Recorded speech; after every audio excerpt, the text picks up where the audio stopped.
Hello guys, another tutorial tayo guys kung paano mag-add ng moderator sa ating live.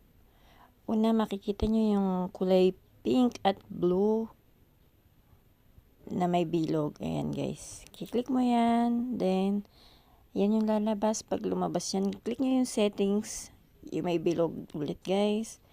Then swipe mo nyo lang taas, ayun, add moderator. Click nyo yung add moderator, tapos i-search nyo yung pangalan kung sino yung i-add nyo for moderator. Ayan. Pagka-add mo, i-turn on mo yung manage guest and more. Kaklik mo dyan, i-confirm mo lang. Then, ayan na guys. Yan na yung moderator mo. Na-add mo na siya sa iyong moderator. Thanks for watching guys. Share and like this video. Thank you. Follow nyo ako for more guys ha. Thank you. Bye. Hello guys. Another tutorial tayo guys kung paano mag-add ng moderator sa ating live.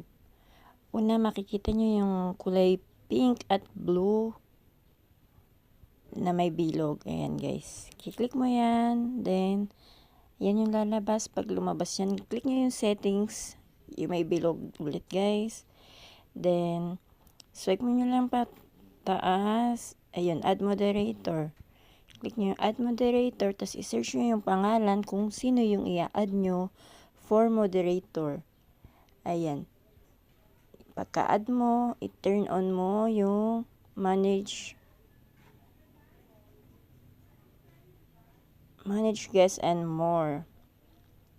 Kaklik mo dyan, i-confirm mo lang.